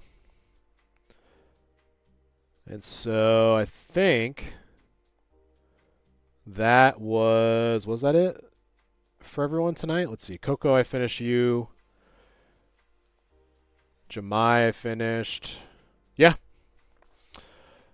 I finished that. And let's see. So I think the one thing I kind of wanted to kind of talk about was, let me see if I can find it, because I've had a few people actually ask me. And honestly, I'm just going to kind of go off the cuff here. Because why not? Because you guys have probably seen this left and right, which is the hot investment. This bad boy right here. A show of virtual hands. Who has seen this article pop up in their feed in the last week? This was literally a week ago. So this article has brought a lot of attention to Pokemon in a way that has opened up more eyes to the hobby from an investment perspective. So I think the reason why this article is important for better and for worse is that this kind of shows what people have been doing with some of the cards that they've probably had in their collection for a long time and are now cashing in on the cards that they've had for quite some time. So as a result, there are a lot of big purchases being made because of Pokemon. Some have had weddings funded, some have put down payments towards houses, some have paid off massive amounts of debt because of the like crazy increase in eyeballs on Pokemon as more of an investment. A lot of people that were burned by past get-rich-quick schemes like NFTs or like Meta. Like there was a thing that Facebook was doing, I guess, with like virtual property, all that crap. Moving into Pokemon that has been established forever as a highly sought after and highly stable collectible. And so as a result, there's a lot of new money coming into the space, which is making a lot of things go up, up, up, up, up, up, up. So what do we do? As Pokemon people, whether you're in it as a collector, whether you're in it as an investor, whether you're in it as a player, where do we go from here?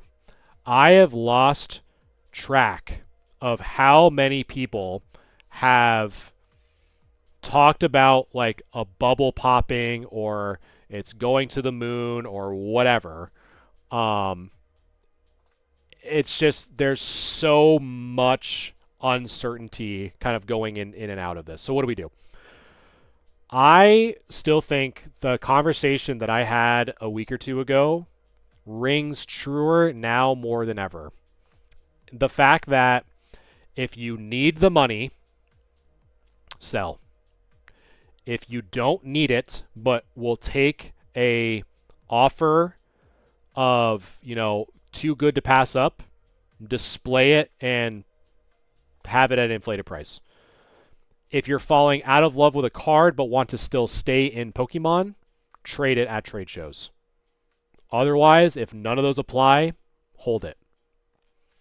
In addition, some other things that I think are kind of going more towards the worst side, like what Henry in chat just mentioned, is this new weird trend of new certs equals more money, or PSA now being a middleman in their own process, meaning that they've monopolized the entire process. If anyone wants to admit that it's a modernized monopoly or not, I truly believe that is the case. Because let's just do this as a work experience, like a work breakdown. First, you can now buy cards on eBay, which they are now a partner with. You can buy a raw card on eBay and elect to get it graded. Okay, they now have control of the raw copy, which eBay owns TCG Player, which I mark my words. This is September 17th, 2025. Mark my words. eBay will eventually make it so that cards you buy on TCG Player, you can submit to PSA directly. I'm telling you, mark my words, it will happen. I'm sure of it. And I bet that there's going to be a new condition that's higher than near mint. I might put my tinfoil hat on, but it's going to happen. I almost guarantee it. I don't see why it wouldn't. But anyway, I digress. So buy a card. Henry, thank you for the follow. Buy a card on eBay. You submit it to PSA. PSA now says, hey, customer, do you want cheaper fees on your grading? Sure. What's the catch? The catch is that we're going to sell the card for you on eBay. Cool. Or if I want cash now, once the card gets graded, they'll give me an offer. I've seen people that have gotten offers that have been roughly 88%. That's better than if I were to sell it on eBay. Like minusing, like assuming that, for argument's sake, you get 15% off, right? So if I sell a card at 100, it's going to take 15% of fees, so I really only make 85. If I can make 88 by just having PSA buy it directly after it's immediately graded, as a consumer, why wouldn't I do that? So now they controlled the raw card going in. They controlled the card getting graded, and they control the card's price. And they control what they list it at. The entire cycle is now owned and operated by PSA.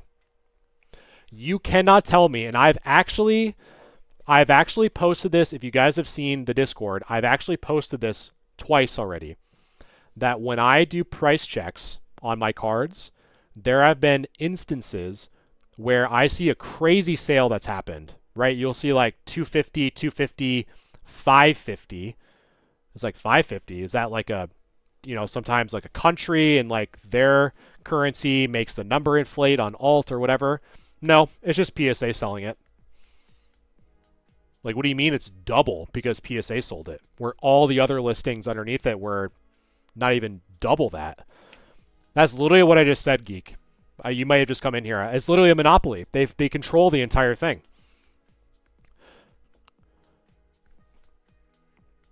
And so now it bears the question, who basically what people I think are trying to ask themselves, and where it really boils down to, is who is watching the watcher, right?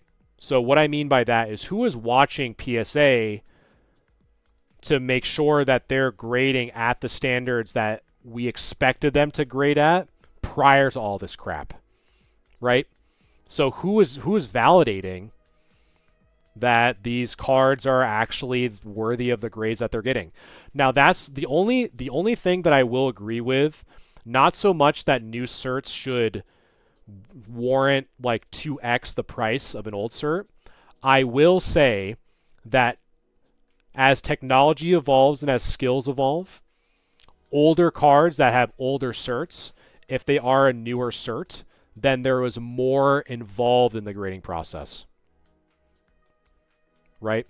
However, at the end of the day, one quote that I live by, and I actually denied at the last show, I actually denied a PSA 10 because of this, is buy the card, not the grade. So what I mean is, with this entire, whoever was here for the grade review that I just got done with for like an hour and a half, if you apply the same things to look at for a card to cards that have already been graded, there will be instances where it's like that card should not have gotten a 10.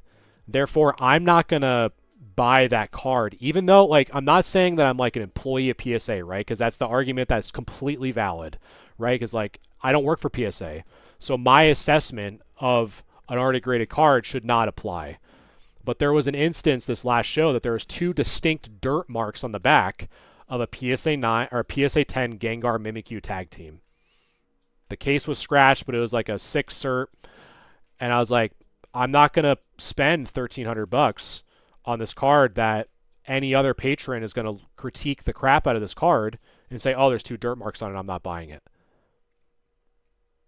Like, again, I'm not a grader, so that's where the premium of grading comes in. But as a whole, as a collective, with people like myself and others raising the knowledge and raising the expectations of all the collectors around us, we're all collectively getting better at looking at what truly warrants a PSA 10 or a gem mint grade. It's not that we're all dumb anymore. You know what I mean? It's not PSA is the only people that know how to grade cards. I think because of the collective hive mind that is Pokemon grading and collecting and cleaning and whatever, we all have a sense of what a gem mint 10 card should be. It's just that simple. So that's why I truly believe that it's not so much that tag or AI grading services as a whole should be the end-all be-all, but I do think and I do say that that is the answer as of now, to have a watcher watch the watcher, if that makes sense. Meaning, trust that the PSA employee will do their due diligence in an unbiased way to grade a card, but verify that that's actually happening through AI that's not fully controlled in-house. Because the moment you have AI owned and operated by the same grading company, you, again, close that monopoly loop, and there's no longer an instance where AI is seen as legitimate because it's all in-house, right? So if someone is configuring the AI model under PSA's terms, what's really the difference, right? Like if the PSA model is leaning more towards favoring higher grades for a particular card because it's fed the market price or the market value of these cards, you're tainting you're basically tainting the water supply, right, for the language model or the AI model to learn from if it's doing it through PSA only, if that makes sense. So if they introduce a third party that's unbiased, that's not owned and operated by PSA or a parent company, that would be the way to do it. But if it's still in-house, you still have that monopoly loop that wouldn't matter. And again, time stamp me again. What's going to happen is the moment AI grading inevitably comes into PSA's kind of trust but verify approach, the same new cert thing will then be applied to that. It's like, well, this was the new certs with AI. These were the new certs without AI. These are the new certs with AI. It's all, at the end of the day, buy the card, not the grade.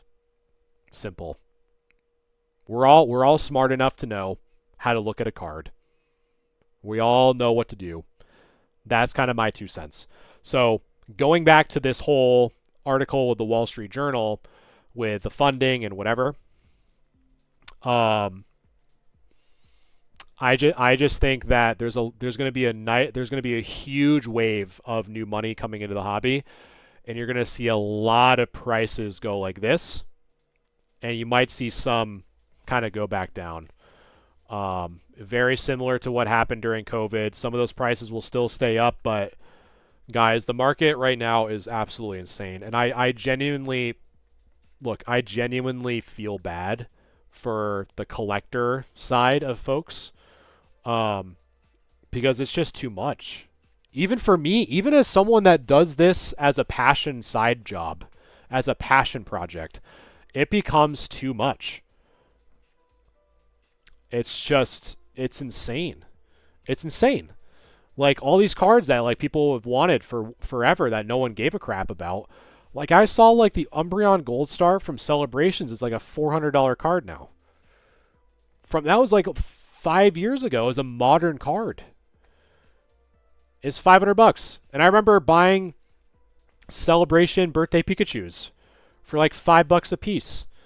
They're like 60. Like I don't know. I don't get it. It's crazy, man. It's insane.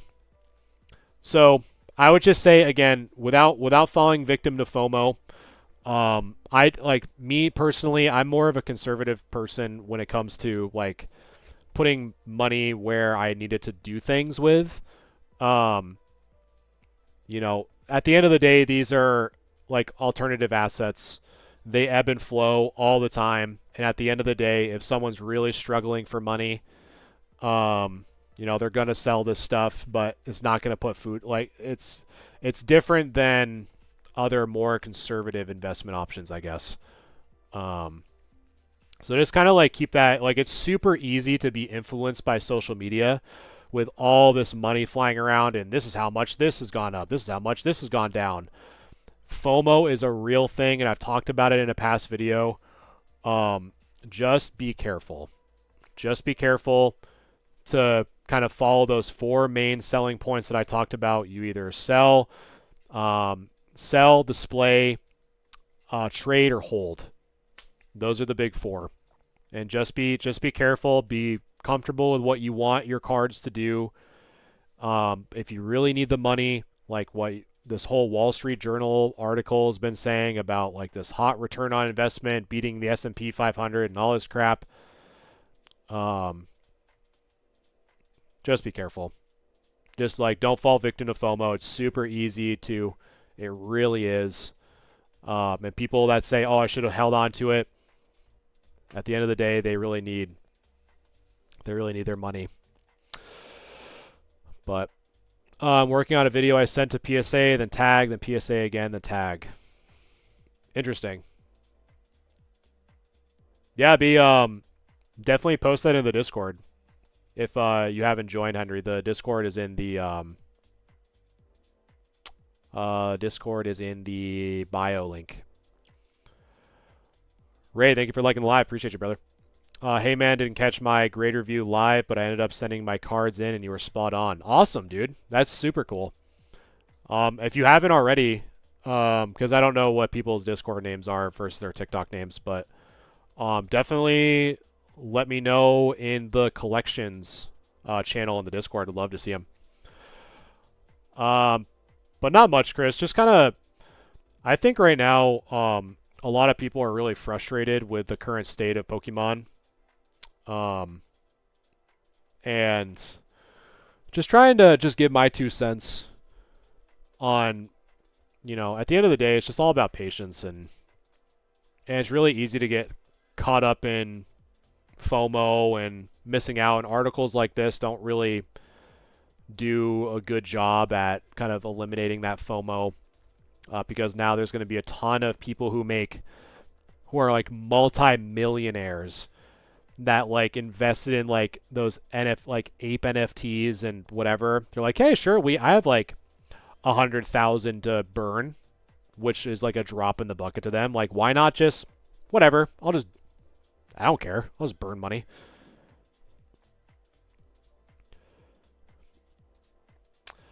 I haven't really been in the Pokemon stuff since October. Oh wow, dude. It's almost like a year.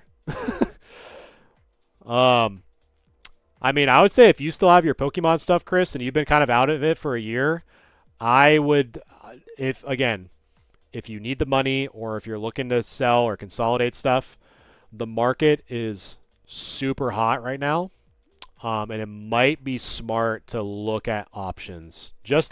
Regardless of if you're needing to do anything,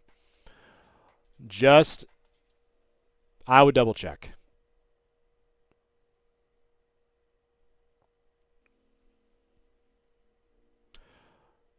I thought the Pokemon world was every day. It is every day. I have to be harsher on you, Apple, to be honest. You're the one I have to be the most harsh on. I did invest in a couple of Magikarps. Well, Chris, you're about to that fish is going up, man. That fish is splashing higher and higher. But anyway, that's kind of my ramblings of the whole thing. At the end of the day, just don't fall victim to FOMO. It's super, like, with articles like this and social media telling us, like, all the come-ups that people make. Yeah, Chris. Hey, you can submit to grade review, Chris. See, Apple, here. It's not just me. Chris, that's your marching order. If you haven't already, submit to grade review those Magikarps. Now. You, Chris. Dude, it's crazy. It's crazy that the 30th anniversary is next year. It's unreal.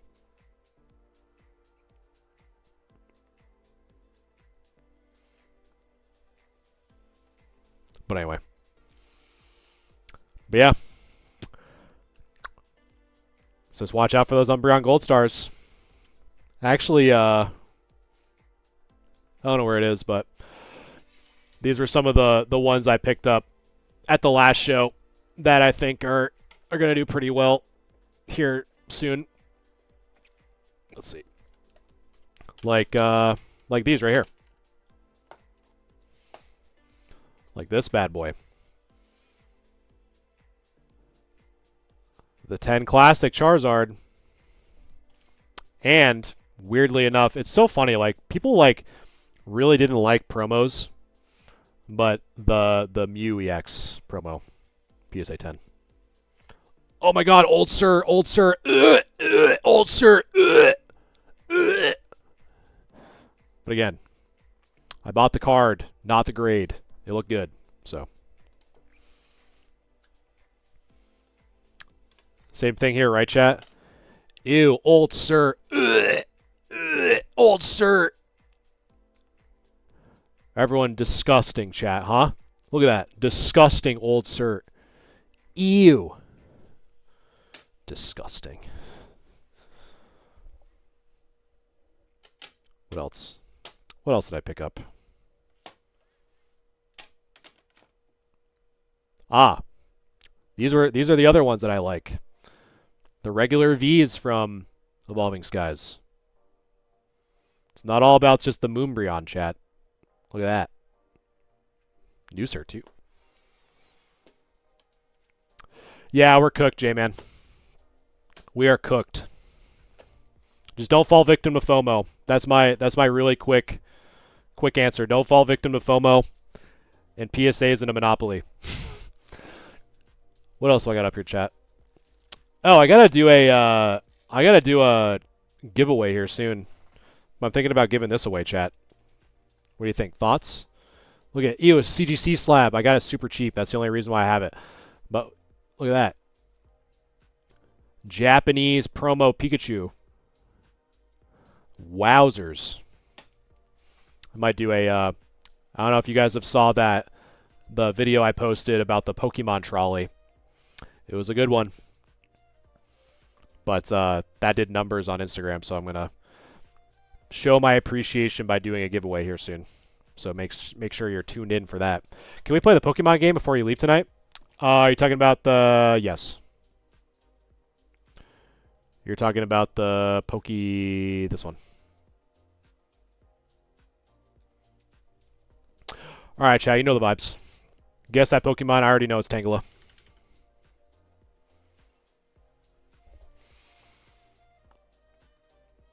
Well, I was right on one.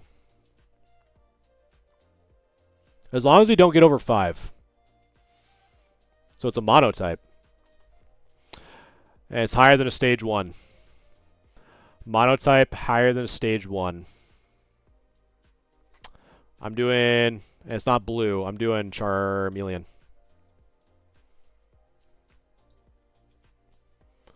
Okay, so it's stage 2. It's only Gen 1, by the way, chat. It's only Gen 1.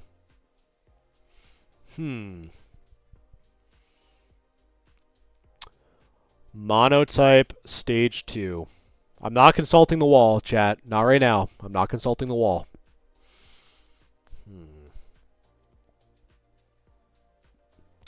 Stage 2.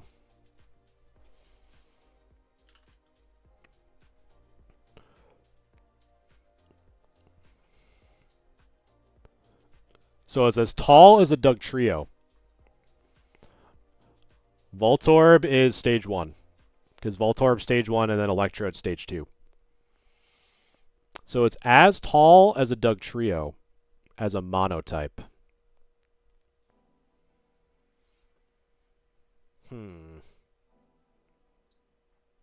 Electrode?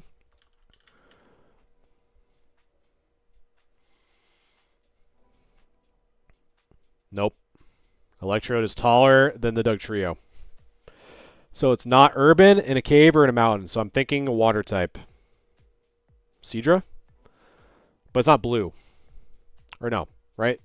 Yeah. I had 4, sorry. So it's not a Seadra because it's blue.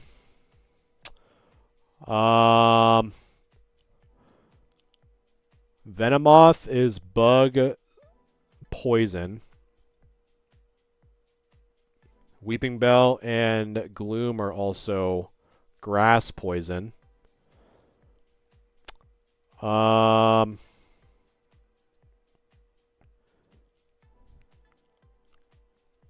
might not be Clefable because the habitat is not a cave or a mountain. Yeah, that's what I'm thinking too. A part of me wants to say... Well, no, because it's not an electric type. I was going to say Raichu, but it's not an electric type. And it's kind of short, so it's not a Dragonair.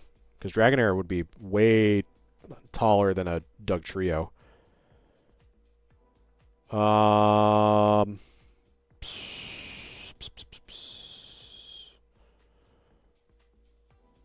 And it's not an Amistar.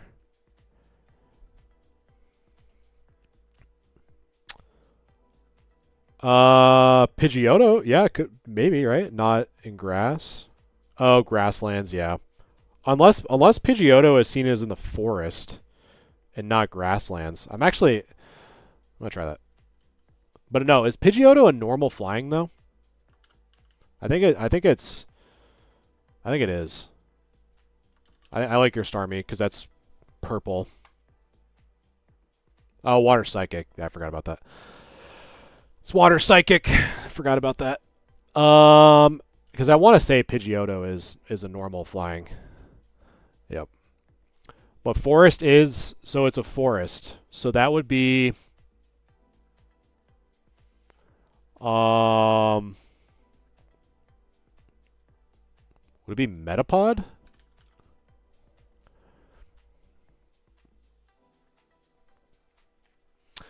It was a Metapod.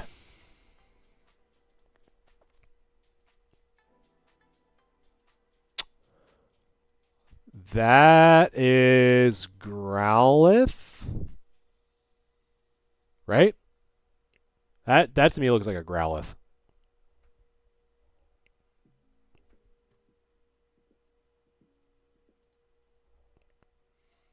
This to me looks like a Growlithe. Yep. What a goofy artwork.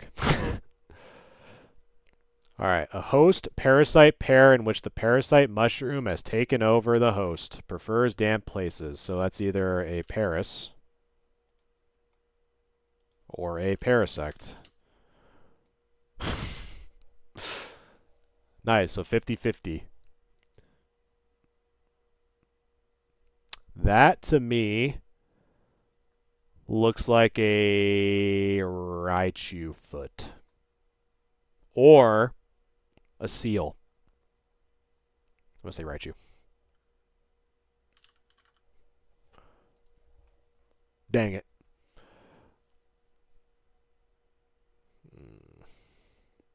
I'm holding.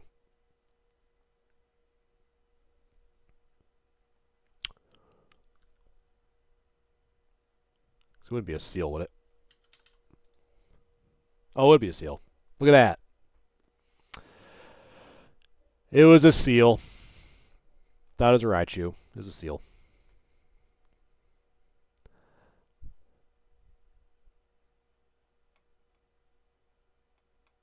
So we didn't do too bad. We didn't do too bad. Got a lot of 50-50s. But, all right, chat. Well, that is it for another successful grade review. Talked about a lot. Chat, you guys are the best, as always. Appreciate the follows, shares, likes, subs, all that fun stuff. If you haven't already, make sure to follow. If you're new here, make sure to follow the Discord. Link is in the bio and all that other fun stuff. My online store is also available for graded, ungraded, and merch. There's my selfish plug. Faye has arrived. Faye will say goodbye. Here's Faye. Say bye, Faye. Faye says goodbye. And we will see you in the next one, chat. Next Wednesday, episode 82, 8 p.m.